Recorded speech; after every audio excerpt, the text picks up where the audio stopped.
What's going on, toxic gamers? What if I tell you PlayStation 5 and Series X have turned 5 years old? That's right. I know you're not gonna believe me, but look at the dang calendar, look at the release dates.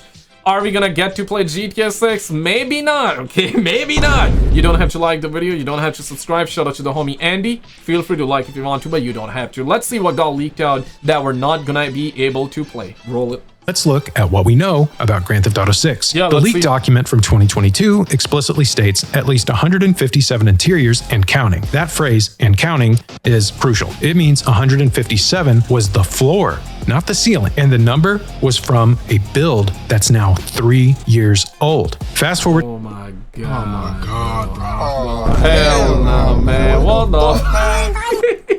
Yeah, it's been 3 years. He's talking about the original gameplay that got leaked out for GTA 6. That lovely chap, Orion Kurtaj, I believe that's his name, right? That twat did leak the Lucia Burna, and he leaked the entirety of GTA 6 3 years ago, right? And yeah, the game is getting delayed another year, and we might never be able to play, man. You never know, man. But, to 2025, and Game Roll claims there are 700 plus robbable stores. Even if we're conservative and assume that number is exaggerated, we're still looking at a massive leap. But here's the thing. We're not just talking about shops. We're also talking about apartments, like I said earlier, office buildings, nightclubs, restaurants, hotels, banks, gas stations, and malls. Trailer 2 explicitly showed characters inside a functioning bank, a nightclub, and what appears to be a luxury hotel. Leaked footage from 2022 showed the interior of a waffle restaurant during a heist, complete with loot. Yeah, that was like the gameplay he leaked with the Lucia Burna and all that. But yo, could you imagine? This was leaked 3 years ago, right? And it was from a build, it was from a 2019 or 2021 build, if I'm not mistaken, ended up leaking in 2022. So this is 4 or 5 years old build that we had, like currently, right? What if it's not even in the game, man?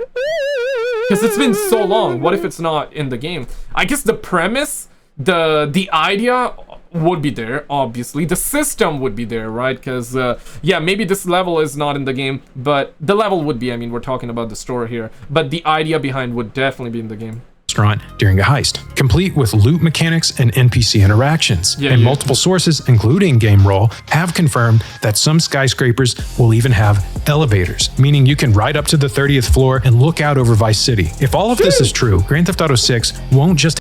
Guys, we must stay focused, but yo, man, this looks amazing, yo.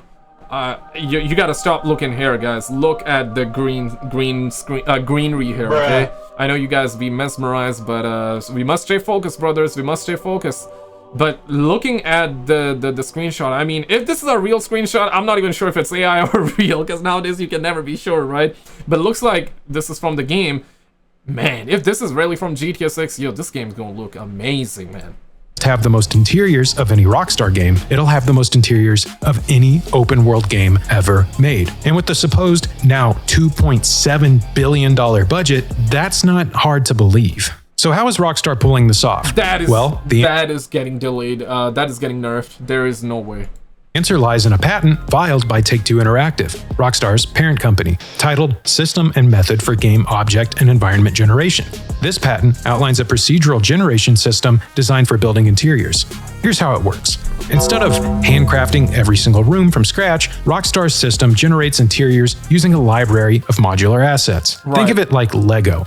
You have floor tiles, wall panels, furniture pieces, lighting fixtures, and decorative objects. Each asset is tagged with descriptors: high-end, rustic, modern, abandoned, luxurious. You know, you get the picture here. The system then uses these tags to procedurally assemble interiors that match a specific style. For example, if the game needs to generate a high-end apartment, the system pulls assets tagged as luxurious. You know, things like marble floors, leather... Bro, let the game come out with the ass that we saw in the trailer and the gameplay, and I'm happy, yo. I'm just happy.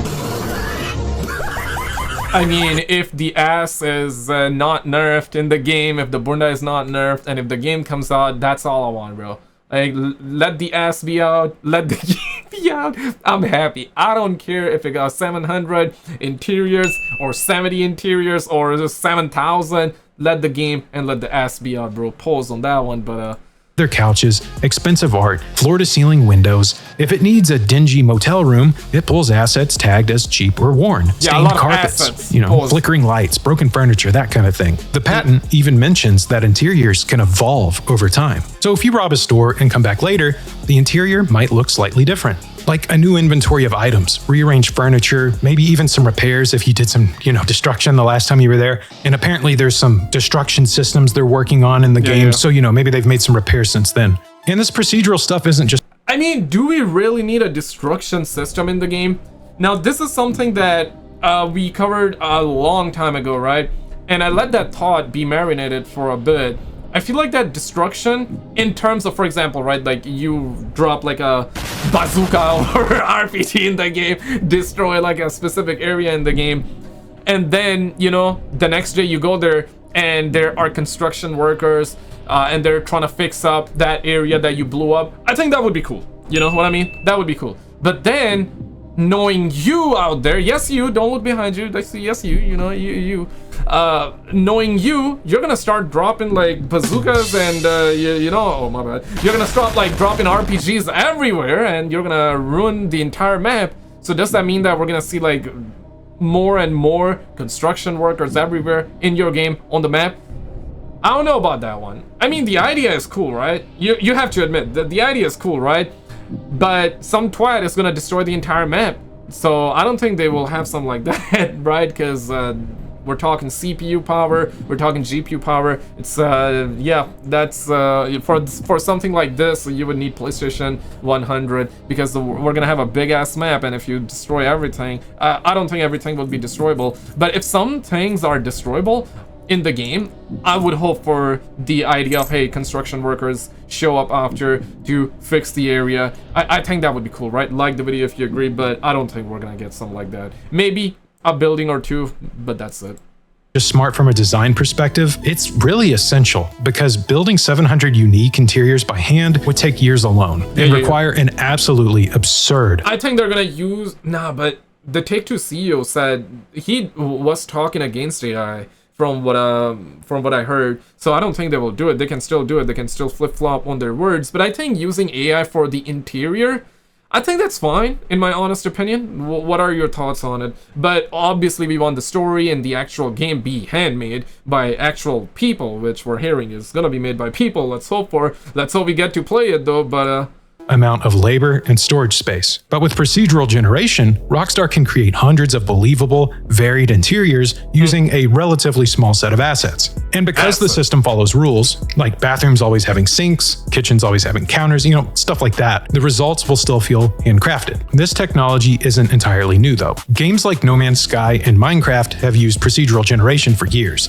And I've had some comments definitely reminding me that this technology isn't new, but the way it's being implemented in a game like this is new. And applying it to urban interiors in a AAA open world game, that's absolutely insane. And it kind of shows you how Rockstar could realistically achieve the numbers we're hearing. It really takes those out of being just like complete bonkers speculation to, what we're actually probably going to see. Now let's talk about what this means for gameplay, because more interiors aren't just about immersion. They fundamentally change how the game works. Let's start with the heists. In Grand Theft Auto 5, heists were linear, they were kind of lame. You'd follow a set path, hit scripted objects. That is funny funny to hear that, right? Because at that time they were considered like really big, humongous, amazing. People were like, damn, we gotta get that in online. And yeah, we were supposed to get heist even in online day one, but they took years to drop it.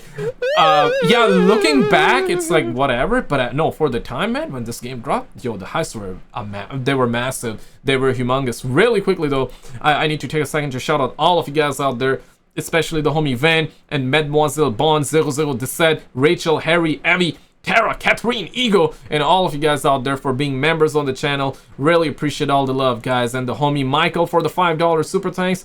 Thank you guys so much for all the love, for dropping this much love on the channel, man. Let's get back to the content here, boo-boo. Check this. And escape through a predetermined route. I mean, it was cool, but come on. But with hundreds of accessible interiors, Grand Theft Auto 6's heists could be much more dynamic. Imagine planning a bank robbery, You scope out the building ahead of time, noting that there are 3 floors maybe, 2 stairwells, and a rooftop access point. You decide to enter through the parking garage, take the elevator to the vault level, and escape via the roof using a helicopter. But when things go wrong, and it's Grand Theft Auto 6, so they will, you improvise. You duck into a nearby office building, ride the elevator to the 15th floor, smash through a window, and parachute onto a moving truck. That kind of emergent gameplay is only possible if the world is truly open. And that is something Rockstar has always wanted, especially since Grand Theft Auto 3. I think the setups for heist in this game are definitely going to be next level. I really hope they're not tedious. I hope they're not boring. But I think they're going to really go crazy with the setup. Or maybe not. Maybe that's what we're thinking, because realistically, what he just said makes sense, right? That's what you would do in real life, although you should not do it in real life, okay? Bruh. Don't do that in real life, or you might get locked up, okay? And we definitely don't want you being locked up before GTA 6, because, yeah, that would be sad, right? If you're locked up and GTA 6 is out, and that's, you wanted to play that for a long ass time, but you know, you got sick and tired of waiting, so you were like, okay, let me play GTA in real life. But guess what? you get put behind bars, and yeah, you definitely don't want to be hearing don't drop the soap, homie. Yeah, you definitely don't want to be hearing that. That was the first one they were really trying to go all in on being able to approach missions in any way you want. And if you play some of those older titles, they do feel more sandboxy in their approach to getting the objectives done. Even if they are very, old school, rudimentary, that kind of thing, there was still very much that sandbox energy in how you accomplish things. Okay, let's go. You could do some wacky approach to get what you wanted accomplished, and if it worked, and usually it involved blowing up a car or something like that, but if it worked, you were golden. You had freedom and approach. In these more modern Rockstar titles, we've all joked about it. It feels like maybe if you just try to go off the beaten path, or if you've watched Sav's Roundtable, I might have mentioned it on there about how I tried to flank an enemy, I think in... Sav and 4 more, 5 more, damn, motherfuckers be collaborating with everybody. Yeah, that's a new feature with YouTube, which is actually really cool though. It helps push the videos out even more, because the more channels you collaborate with, depending on their channel sizes, yeah, your video might be served. Obviously, the video needs to be good, and to begin with, the topic needs to be good, right? But yeah, no, I'm seeing like a lot of people use that, and it's a very good feature, though. I guess especially for podcasts, right? That's amazing. Yeah, I think that works. Did you see this video though? If not, check out this video on the screen, man, because the stuff that she was caught doing, insane, bro. Yeah, if you haven't seen it, check it out, and I'll see you right there.